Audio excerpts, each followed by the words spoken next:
uyu munsi mu kiganiro cyacu Be Talented nk'uko mubizi tugenda tubamenya amakuru atandukanye. Twanyarutse tujya kuri New Life Bible Church tubasha kuganira n'umuyobozi w'itorero rya New Life atubwira byinshi kuri Refresh Africa, kimwe mu biterane mpuzamahanga bakora muri iri torero. Ndagira ngo duze gutangira tumwakira atwibwira hanyuma aze no kutuganiza byinshi kuri iyi Refresh Africa. Murakoze cyane. Nitwa Dr. Charles Mugisha, nkaba ndi umupasiteri wa New Life Bible Church na African New Life Ministries hano Kicukiro. Nkaba rwose nishimiye kuba nabaganiriza kandi nkanabatumira mu giterane cyitwa Refresh. Nkuko wumva ijambo refresh ni ukuba ni uguhembuka, ni ukubona ubuzima bushya, ni ukuva ahantu wari uri urushye cyane ukagera ahandi hantu waruhukira. Dutegura igiterane buri mwaka, Refresh Africa, kuba twaha opportunity na space mu rugendo rwacu rw'ubukristo guhembuka, kugira revival, gutangira urugendo again, ariko no creatinga uburyo bw'ubukristo bufite culture yo kuza dushakisha Imana, tugashaka ububyutse, tugashaka guhembuka. Burya hari ibintu byinshi biturusha turaruha cyane muri ubuzima, akazi, amashuri, ibintu bitandukanye dukora, ibibazo abantu bagira bitandukanye, ugasanga ibintu byose hari ukuntu bidukura mu murongo wacu w'ubukristo, ugasanga atagifite focus mu buryo bwo gukurikirana Imana no kuyimenya no kuyikunda no kuyihimbaza no kuyisenga no gusoma ijambo ryayo, kuko umutima wacu ubaye distracted n'ibintu byinshi. So rero icyo turashaka yuko dufasha abantu bakaba barefocusinga gukunda Imana, kumenya Imana, gusenga Imana, kuhimbaza Imana, ko burya ijambo ry'Imana riravuga ngo bimariye icyo umuntu kubona isi yose akayirya akayimara ariko akabura ubuzima bwe.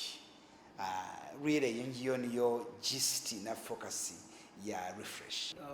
Yerekwa rya Refresh ryaje gute, warigize gute, ubona igera kuri ku ntego mwihaye mujya kuyitangira, ubu bigiye kuba ku nshuro yayo ya kabiri ya gatatu, yes, igiye kuba ku nshuro ya gatatu. Inshuro ebyiri zabanje ubona igira impact ingana iki mu banyarwanda?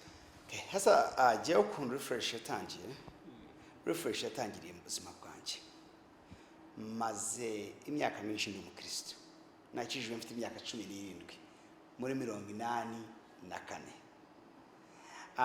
Nza gukurikirana urugendo rwanjye nk'umukristo, naje gusanga mu gihe nagiraga nk'imyaka 25 nari mfite umurava na passion yo gukunda Imana nyinshi cyane, no kuvuga ubutumwa.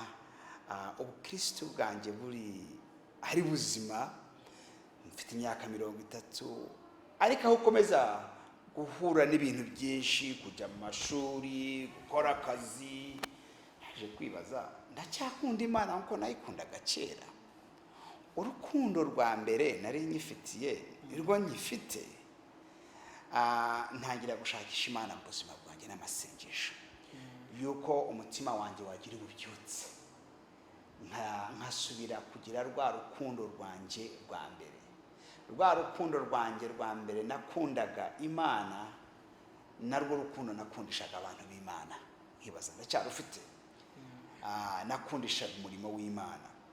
So nk'imyaka 4 ishize ntangiye urugendo rwo gushakisha Imana mu masengesho, mu kuyiramya, mu kwiga no gusobanukirwa uburyo bw'umuntu yagira ububyutse mu buzima bwe, kuko burya nibwo imibiri yacu yakomeje gusaza, umuntu wacu w'imbere agombye gukomeza kuba mushasha, kuba muzima. Ubukristo bwacu bukaba authentic, bukaba for real, ntibube fake. Turi mu minsi yuko abakristo benshi bafite ubukristo buri fake, bararushe bari fake, ntago bari authentic. Nta gukoresha ijambo mukunda gukoresha kuba authentic. Ibyo bintu rero bikaba bimaze ko bitera church n'urusengero n'umurimo w'Imana gusuzugurwa, kuko abantu burya ntabwo bavuga bagakora bagahuza imyumvire yabo n'imikorere yabo n'ijambo ry'Imana n'ibyo bavuga. So niyo refresh rero giye maze kubona impinduka nyinshi cyane hano muri New Life wacu. Abantu bakaba agakiza kabo karakomeje gukomera, abakristo bayi bagiraga intege nkeya bakaba barabyutse bakagira intege, bakagira imbaraga, bagakunda Imana. Niboneye mu kuntu abantu bahimbaza Imana, hari abajyaga baza mu rusengero agafata mu mifuka gusa akareba, akabindorereza mu nzu y'Imana. Za ndorerezi rwose bamaze kuba abantu bashize umutima wabo mu kuramya Imana no gukunda Imana, mu gukorera Imana, ariko ukaba no mu buzima bwabo busanze mu kuvuga ukuri, mu gukora ukuri, mu kugira justice n'urukundo, ukaba nabyo bikomeje gutera imbere.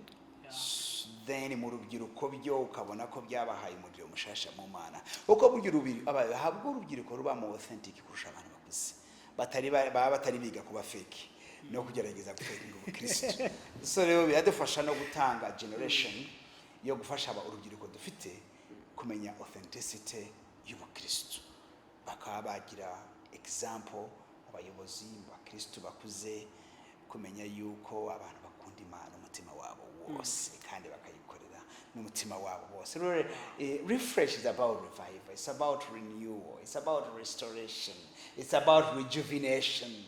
It's about calling the church to come back to God and be authentic and be revived and be restored and be the true body of Jesus Christ that loves Him, that focuses first and foremost on Jesus and loving Jesus, but also loving God's people at the same time. Yeah, wenda sinzi this time uburyo refresh uyu mwaka iteguye, abakozi b'Imana mwatumiye, mwagendeye kuki kugira ngo aribo muhitamo kuza kuganiriza ubwoko bw'Imana ijambo ry'Imana? Abakozi b'Imana twatumiye Pastor Lincoln uturuka muri Liberty Christian Fellowship muri London, turaziranye kumara imyaka myinshi. Ni umugabo ukunda Imana n'umugore wakunda Imana, twakoranye umurimo muri London. Afite umutwaro w'ububyutse k'uyu mugabane wa Afrika. Uwundi ni Pastor James Kato uturutse Bugande, nawe afite umutwaro w'ububyutse kuri uyu mugabane wa Afrika. So impamvu je mbatumira nuko nasanze yuko duhuje umutwaro wo kubona ububyutse ku mugabane wa Afrika. Ariko kuyeho nico ugasanga ari abapasiteri bazima baje kibazanye atari ikindi ari ukugisha ijambo ry'Imana. Je nkunda gufatanya n'abantu bari authentic, bakunze gukora umurimo w'Imana ariyo focus.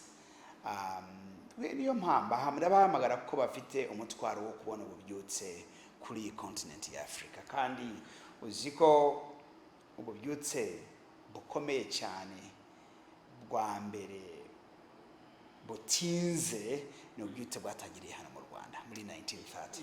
Okay, bakaba bafite rwose aya mateka, kandi uziko amateka y'ububyutse yageze ni Bugande, yagera Tanzania, yagera n'ahandi.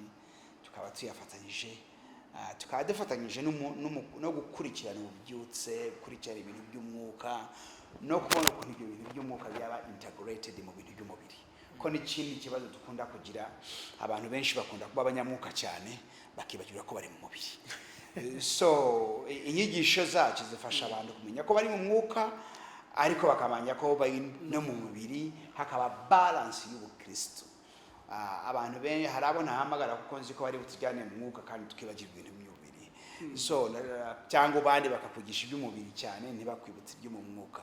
Kugira ngo church igeze balance muri doctrine, balance mu nyigisho, balance mu gusobanukirwa yuko turi abakristo b'umwuka baba kuri isi.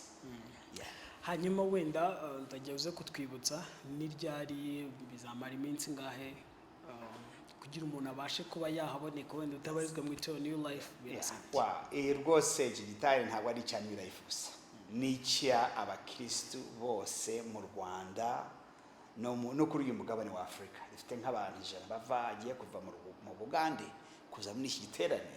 dufite abazava i Burundi, dufite abantu batandukanye bazava Kongo baje muri iki giterane. Kizatangira ku cyumweru rero, iki cyumweru rwose kuri 18th nibwo kizatangira kandi kizamara iminsi 7. Ni ku cyumweru kugera ku cyumweru. Ukuntu tuzagikora mu gitondo kuva saa 3 tugira amateraniro y'abayobozi, kwiga ku bubyutse, ku revival, ku kuntu umurimo w'Imana ukorwa neza mu rusengero no kunoza umurimo na service yacu, umwuga wacu w'abakozi b'Imana. Veni abantu basanzwe n'ubundi bajya gukora.